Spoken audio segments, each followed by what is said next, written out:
Congress party के प्रवक्ता प्रमोद द्विवेदी ने भाजपा सरकार पर आरोप लगाए। उन्होंने कहा कि भाजपा सरकार कमलनाथ के आदेशों में अड़ंगा लगाती रहती है। उन्होंने कहा कि जब से भाजपा सरकार आई है उन्होंने कांग्रेस के हर काम में बाधा डाली है। मध्य प्रदेश के मुख्यमंत्री, भाजपा के नेता, प्रदेश अध्यक्ष सभी लगातार आरोप लगा रहे हैं कि कांग्रेस वचन पत्र नहीं निभाती। 1.5 साल की हमारी सरकार में आपके पास जो गजट नोटिफिकेशन है ये 29 जून 2019 का है। इसके बाद में एक पत्र है वित्त सचिव का, जिन्होंने स्पष्ट किया है कि केवल 1100 रुपये की स्टाम्प ड्यूटी यानी 1000 रुपये की स्टाम्प, 100 रुपये का पंजीयन शुल्क लगेगा। एक पिता अपनी पुत्री को,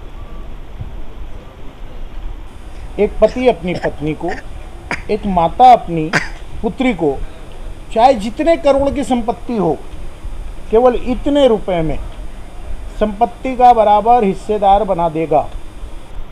यानी 1100 रुपये में आप चाहे जितने करोड़ की प्रॉपर्टी हो, आप अपनी पत्नी को और अपनी बेटी को या दोनों को कंबाइन करके उसमें भागीदार बना सकते हैं।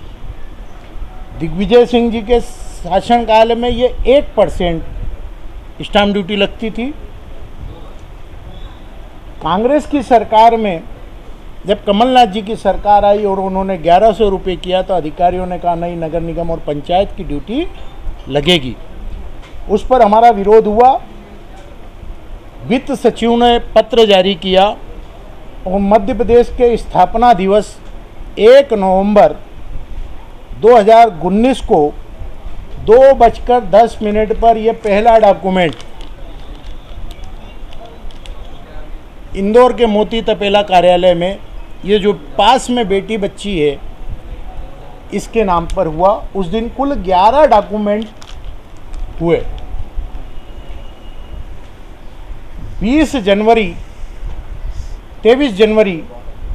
2020 को प्रदेश के मंत्री तत्कालीन ब्रजेंद्र सिंह राठौड़ साहब जिला कलेक्टर कार्यालय के पास में मेरे द्वारा आयोजित कार्यक्रम में आए थे। 1000 महिलाओं को उन्होंने उस दिन अपने हाथों से दस्तावेज दिए थे।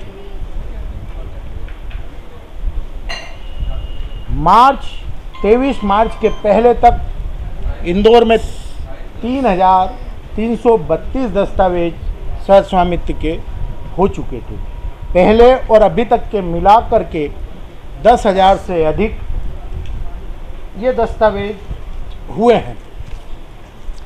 परंतु शिवराज सिंह की सरकार ने कमलनाथ जी की इस योजना को पलीता लगाने के लिए कि कहीं महिलाओं और बेटियों के बीच में कमलनाथ जी की लोकप्रियता बढ़ कर के हमारे लिए घातक न हो जाए, इसलिए इसके नामांतरणों पर रोक लगा दी। महापौर, महिला महापौर मैडम गोड़, मालिनी गोड़, महिला अधिकारी लता अग्रवाल, वर्तमान शिक्षित महापौर और वकील महापौर पुष्पमित्र भार्गव ने भी कानून की धज्जियां उड़ाते हुए नामांतरण नहीं किए हैं। 10,000 से अधिक लोगों के नामांतरण आज भी रुके हुए हैं। शिवराज जी, सरकार आपकी, जनता आप मध्य प्रदेश की नागरिक है। ये भेदभाव क्यों? क्योंकि ये योजना कमलनाथ की योजना के नाम से चर्चित हो गई थी। मैं आज उनसे पूछना चाहता हूं कि आपके विभाग के रिकॉर्ड को निकाल करके देख लो और इस गजट नोटिफिकेशन को बता दो कि ये गलत तो नहीं है। ये गजट नोटिफिकेशन आज भी है। तो कांग्रेस स्पष्ट आरोप लगा रही है कि कांग्रेस तो वचन निभाती है। शिवराज जी, तुम तो भाषणों की लंबी लंबी फेहरिस्त देते हो। हमने तो 1.5 साल के अंदर बेटियों को और पत्नियों को, किसी भी पुरुष की पत्नी को आर्थिक नहीं बल्कि जीवन पर्यंत मजबूती देने के लिए यह योजना लागू की थी। और है, स्टाम्प ड्यूटी में जो छूट थी है, इस दस्तावेज से क्या लाभ हो सकते थे। एजुकेशन में अगर बच्चे को लोन चाहिए था और पिता की आयु ज़्यादा हो जाती तो वो बेटी खुद ले लेती, या पिता अपनी संपत्ति का हक त्याग 1.5% में कर देता। इस डॉक्यूमेंट के बाद यानी उसको हजारों या लाखों रुपए की संपत्ति केवल 1.5% में मिल जाती है। आपने बच्चियों के भविष्य को रोका। कोरोना काल में कई परिवारों के मुखिया काल कलवित हो गए। जिन लोगों के पास इस प्रकार के दस्तावेज सस्वामित्व के हैं, उनकी बेटियां और पत्नियां संपत्ति की मालिक बन गई सरलता के साथ।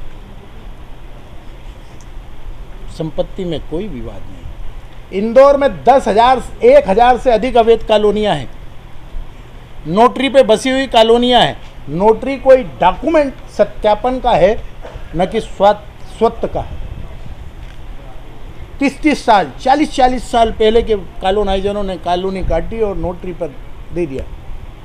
ऐसे सारे लोगों को लाभ मिल जाता अगर उनका संपत्ति कर में नाम है, बिजली के बिल में नाम, वो अपने नाम के साथ अपनी पत्नी का नाम और अपनी बेटी का नाम जोड़ करके रजिस्ट्री बना ले। आपने उनको भी रोका। अभी आप कह रहे हैं कि अवैध कॉलोनियों को हम वैध कर रहे हैं, तो उनके पास दस्तावेज कहाँ है? हम अवैध कॉलोनियों को वैध करने के पहले सबसे पहले उनके पांव मजबूत करना चाहते थे, उनके पास दस्तावेज मजबूत करना चाहते। जीवन के 2 पहिए होते हैं और परिवार में बेटी को बराबर समानता का अधिकार मिले। हम रहें या न रहें, लेकिन उसका अधिकार सुरक्षित रहे, इसलिए। ग्रामीण भारत टीवी के लिए इंदौर से आदित्य शर्मा की रिपोर्ट। खबरों में बने रहने के लिए ग्रामीण भारत टीवी को सब्सक्राइब कीजिए और बेल आइकॉन दबाना ना भूलें।